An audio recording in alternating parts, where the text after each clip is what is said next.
Perkenalkan, nama saya Adam Ruzi Ginting dengan NIM 3253111017. Perkenalkan, nama saya Akaf Fitan Fidulun dengan NIM 3253111031. Perkenalkan, nama saya Latia Lestari Silaban dengan NIM 3251111021.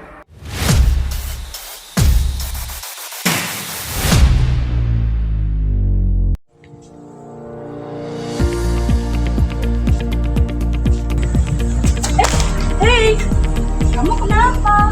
Aku lagi bingung nih. Aku tuh udah baca dan rajin nangkal, tapi aku nggak bisa mungkin di otak aku. Oh, jadi kamu mau tahu belajar dalam sebuah topik pembelajaran? Boleh gimana? Nah, jadi teman-teman, di sini kami akan menjelaskan apa itu belajar dalam proses pembelajaran. Mau tahu? Ayo.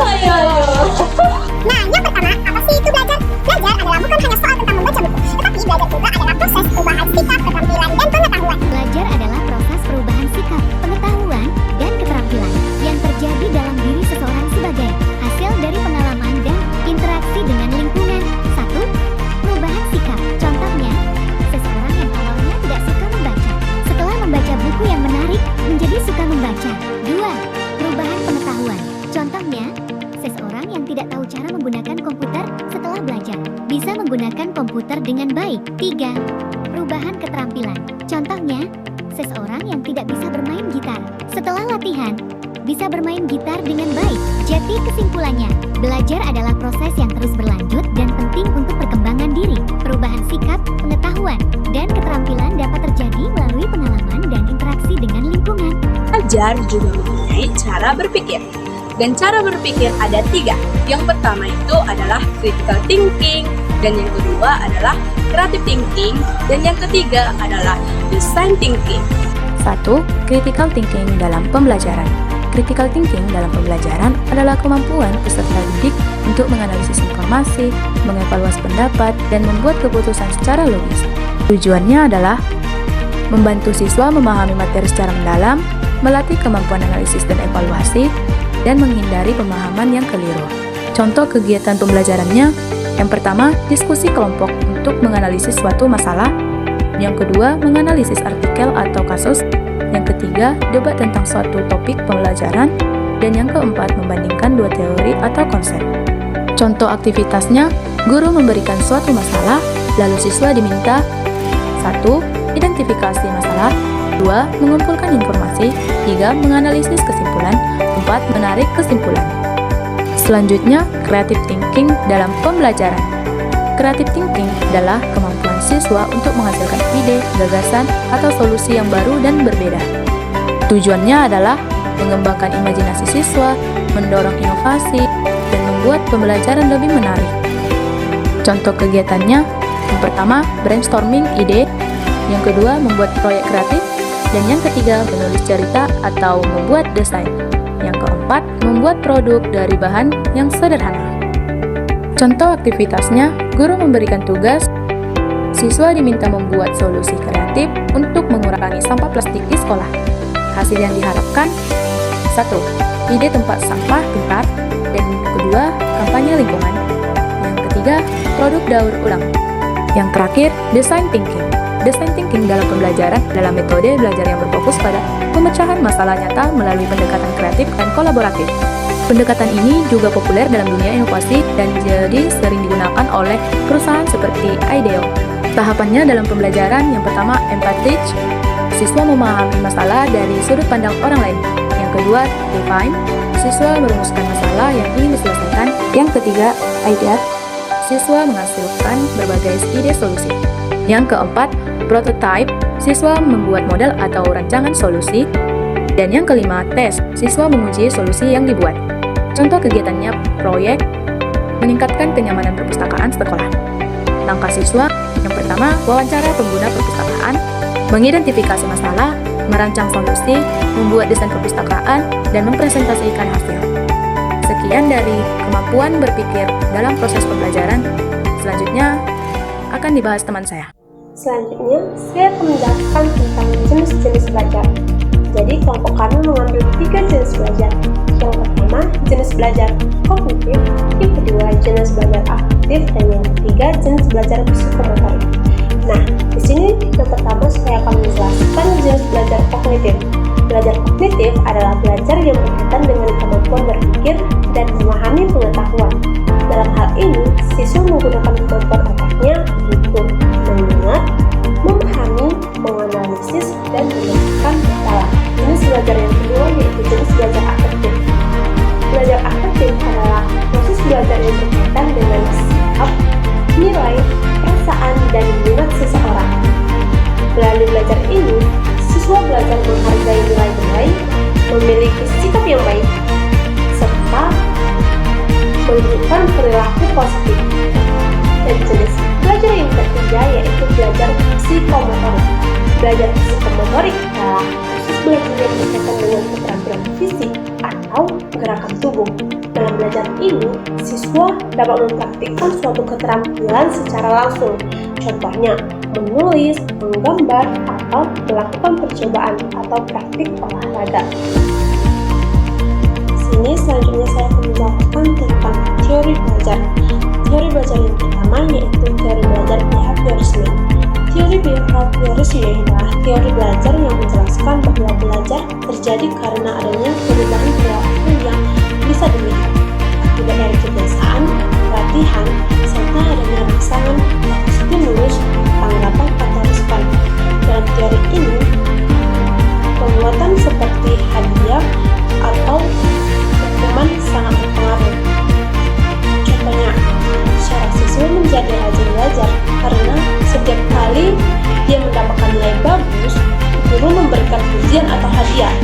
Lama-kelamaan, siswa tersebut terbiasa belajar tanpa disuruh. Teori yang kedua yaitu teori belajar kognitivisme.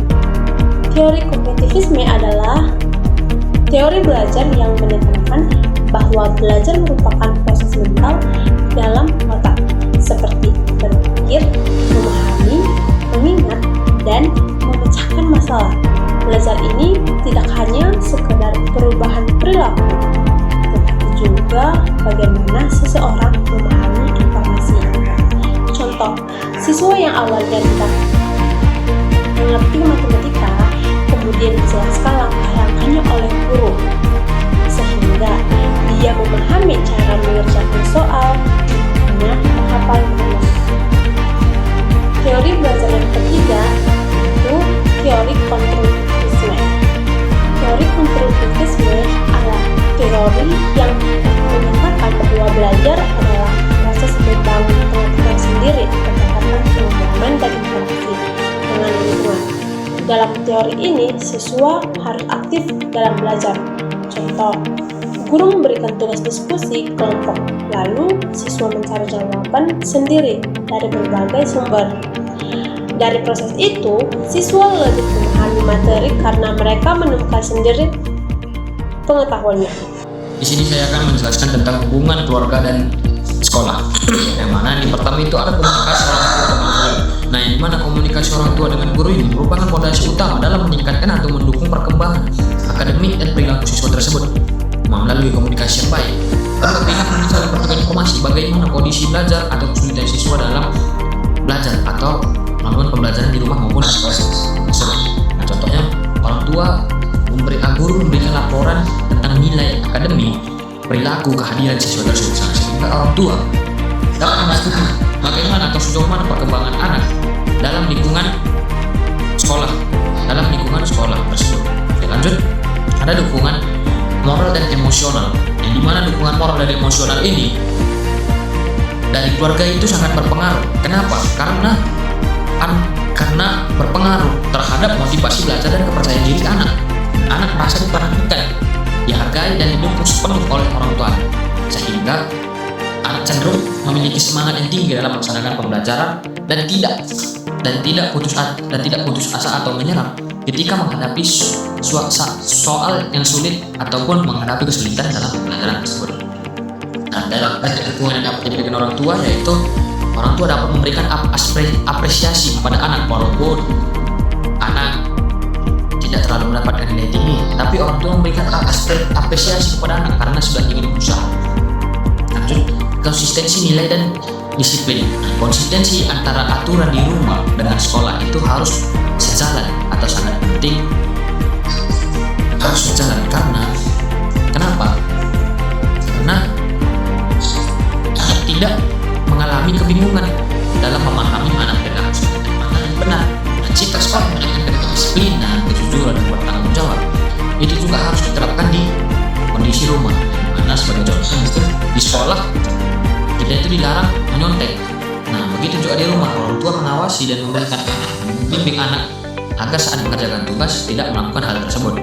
Lalu ada bentuk kerjasama antara orang tua dan sekolah, di mana pertemuan orang tua dengan pihak sekolah seperti rapat komite, pembagian rapor itu merupakan sarana formal untuk membahas perkembangan siswa dan kebijakan sekolah, di mana kegiatan ini atau sarana ini merupakan